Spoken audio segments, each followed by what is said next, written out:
السلام عليكم البنات، كي دايرين؟ لاباس عليكم؟ نتمنى تكونوا على خير وبخير. اليوم جيت نصاوب معكم واحد البريوش كيكون خفيف واقتصادي. نبداو بالمقادير وطريقه التحضير. كناخذوا 3 ديال المعالق ديال نيدو بودره، 3 ديال المعالق ديال سكر سنيده، ملعقه ونصف كبيره ديال الزبده حراره المطبخ، ملعقه كبيره ديال الخميره حبيبات، كاس د العنبه الا ربع ديال الماء، وبيضه واحده، و250 غرام ديال الفرص، يكون فرص يكون دقيق جيد، وحده فاني. دابا نبداو بطريقه التحضير. كنديروا الكاس الا ربع ديال الماء، كنزيدوا عليه معلقه ديال الخميره حبيبات، كنزيدوا عليه 3 المعالق ديال السنيده، وكنخلطوهم مزيان حتى كيذوبوا بعضياتهم.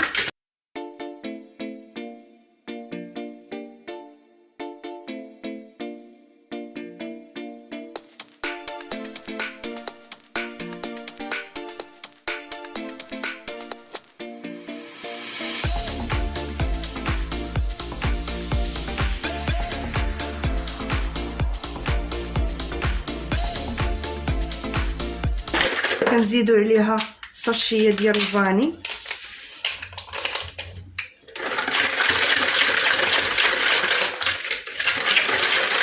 كتجانسنا مزيان.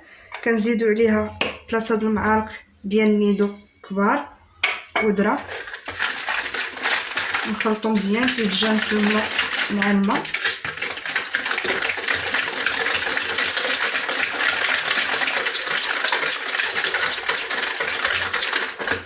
ونضيف واحد البيضه،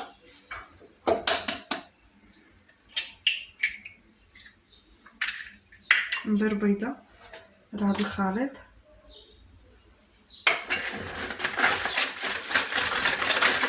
وكنحركو مزيان.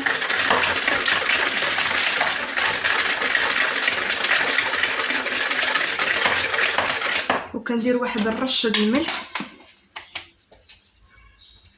بالراس ديال بالرؤوس الاصابع ديالنا، ولا بالراس ديال المعلقه بشويه ديال الملحه. وكنزيدوا عليها 250 غرام ديال الفرص ونديرو شويه بشويه، ما نكبوش الكميه كامله. حنا تنخلطو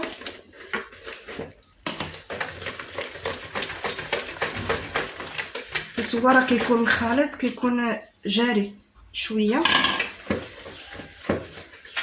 ما كتكونش العجينه قاصحه.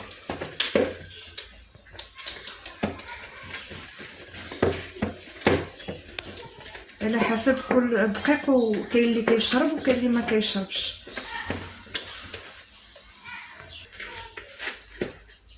بعد ما خلطنا العجينه ديالنا كتولي على هذا الشكل هذا، كنديروها فوق السطح العامل باش تعاوننا. غناخذوا شويه ديال الفرص نديرو فوق السطح العامل، وناخذوا العجينه ديالنا. هانتوما كتكون مرخوفه بزاف باش كتنجح معانا ويجيو مقطمين ويجيو زوينين.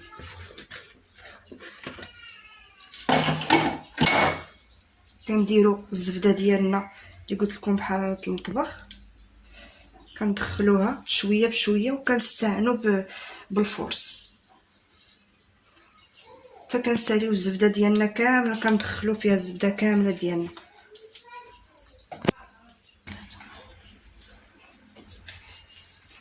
بعد ما درنا فيها الزبده كتولي هكا جاريه، ما تخافوش منها، غير تبقاو دلكو مزيان تدخل الزبده في العجينه. غتلصق لكم في سطح العمل تدخل مزيان الزبده. عاد ديروا شويه د الفرص، ملي كديروا الفرص تستعنوا بالفرص راه كيولي القوام ديالها هو هذاك مزيان. بعد ما سالينا العجينه هكا كتولي خفيفه، غناخذوا واحد البول وغنديروا فيه ونخليوها تختمر حتى تضاعف الحجم ديالها. بعد ما سالينا العجينه وخليناها تختمر، دابا غندوزو نصوبوا الكريم باتيسير. غناخذوا 2 كيسان ديال الحليب،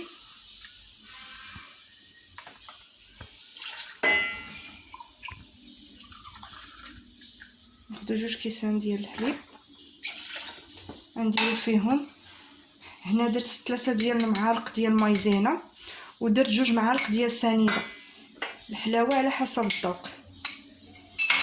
غنخلطوهم مزيان مع الحليب بارد باش ما تكتلش لينا مايزينا، غنهبطوها فوق البوطه. هنا درناها فوق البوطه ونبقاو هي كتسخن، حنا كنحركو ما نرصوش من تحرك. الا خليناها بصينا من تحرك المايزينا تجي في القاع وغتكتل. غنبقاو على هاد الطريقه حتى الاخر.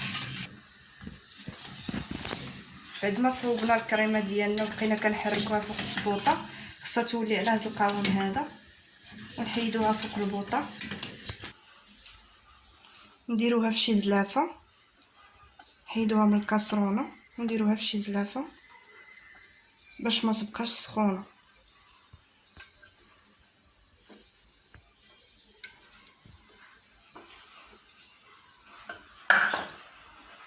ونديرو عليها شويه ديال البلاستيك الغذائي باش ما ديرناش القشره، ونخليوها تبرد عاد نعمرو بها البريوش ديالنا. بعد ما اختمرت معنا العجينه غنديرو شويه ديال الدقيق وسط العمل،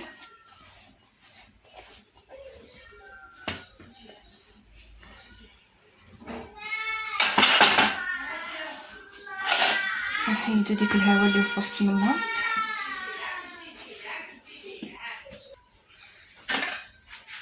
دابا غنبقى نقطع كويرات صغار يكونوا متساويين.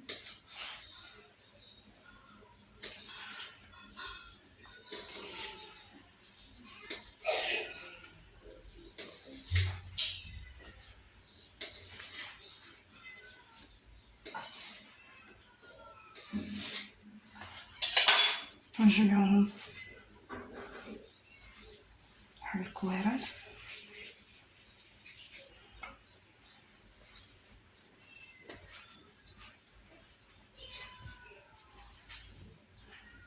شتي غنبداو نطلقو وحيده بوحيده. غنديرو شويه ديال الدقيق ونبسطوها غير بيدينا، يمكن لكم ديروا الدلاك. هي خصكم تسعفوا معاها حيت كتجي العجينه كتجي جاريه شي شويه.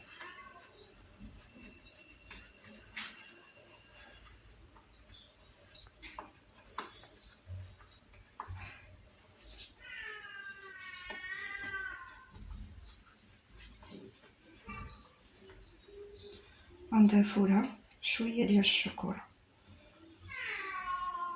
بحال هكا، وغنبداو نلويو.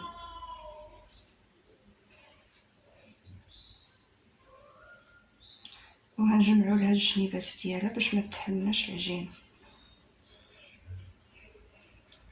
تجينا على شكل باكيط.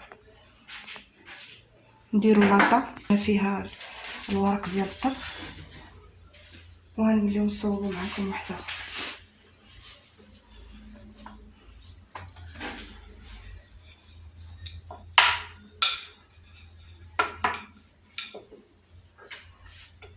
اللي ديريها بيديك، ويمكن لك ديري الدلاك بحال هكا على طول. حدا ندير لكم فيها الكريم باتيسير. بعد ما بردات معانا نديرو شويه د الكريم باتيسير،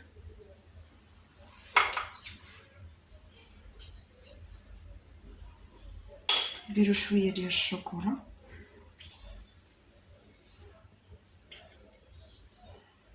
ونجمعوها بهذا الشكل ميني باغيت. نشدو لها جنابها ونديروها في اللاطه بحال هذا الشكل، ونستمروا بالعمليه تنساليو هاد الكويرات كاملين اللي عندنا. بعد ما سالينا البريوشات ديالنا اللي عمرناهم بالكريم باتيسير وبالشوكولا، غنخليوهم حتى يختمروا وعاد ندهنوهم بصفر ديال البيض ونديروهم يطيبوا. دابا بعد ما اختمروا البريوش ديالنا غنديروا صفر بيضه ونزيدوا عليه شويه د الحليب وشويه د نسكافيه وغندهنوا الوجه ديالهم. حاولوا ما تبركوش باش ديك الاختمار ما تيوليش فيهم، دهنوهم غير بشويه من الفوق كتشوفوا. بعد ما دهنا البريوش ديالنا غناخذوا موس يكون ماضي ولا زيزوار يكون جديد عمرو ما تستعمل، وغنبداو نفلحوا الوجه ديالها. نديروا شريطات على كل وحده فيهم، هذه كتبقى غير كتزين. الا بغيتوهم يبقاو هكا خليوهم هكا، غير هما هاد الفليحات كيجيو زوين. بعد ما نساليو غندخلوه للفران. الا كان الكهرباء تشعلوا عليه من الفوق ومن تحت، الا كان غير البوطه تشعلوا عليه من تحت حتى طيب ويتنفخ ويطيب، عاد هبطوه لتحت يتحمر. ندوز نصور معكم واحد الوصفه بالبطاطا كتجي زوينه ولذيذه بزاف وبحال لي التعميره ديال البيتزا. غنديروا 3 ديال البطاطات غنعسوهم مزيان حتى ما يبقاش فيهم ديك الطريفات، تنعس مزيان.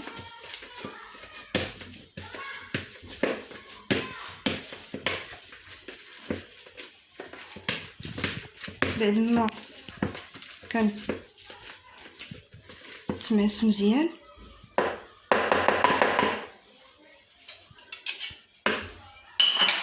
كنزيدو عليها واحد المعلقه ديال الفلفله حمراء، معلقه ديال المعدنوس، معلقه كبيره ديال المعدنوس، كنزيدو عليها معلقه كبيره ديال الزيتون، معلقه كبيره ديال الفلفله خضراء، واحد الراس د المعلقه على حساب ديال الملحه. كنديروا شويه الراس د المعلقه صغيره ديال الكمون، الراس د المعلقه ديال التحميره، حتى معلقه صغيره ديال التحميره، معلقه صغيره ديال البزار، بيض. حيطنا ماء بطاطا مع ديك المكونات اللي درنا كاملين. غنشدو يدينا نديرو فيها شويه ديال الزيت باش ما تسقناش البطاطا، وندوروها. انا درتهم هكا كبارين، كلكم ديروهم صغارين، وندوروهم في الفرن. ندوروهم هكا بالفرن ونديروهم في اللاطه ديالنا. نعاود معاكم واحده اخرى هكا ندوزوها في الفرن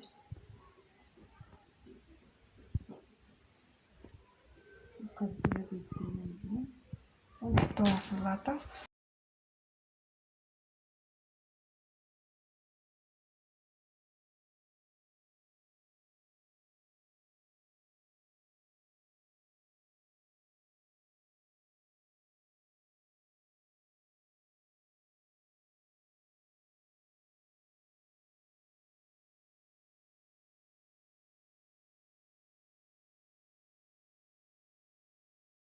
بعد ما سالينا التقيبات بالكاس اللي وريتكم، دابا ناخذ واحد العلبه ديال الطون وغنعمروا بها ديك الفراغات، كل وحده غنديروا فيها شي شويه.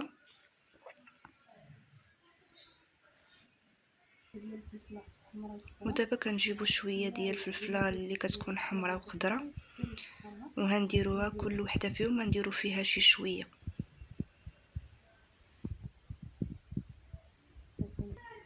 نزيدو عليه شويه د الزيتون مقطع،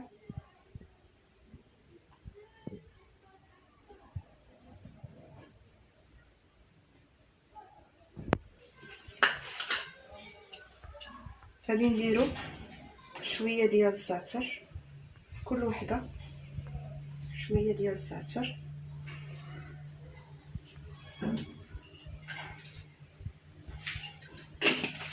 غنضيفو عليه شويه ديال الفرماج حمر من الفوق.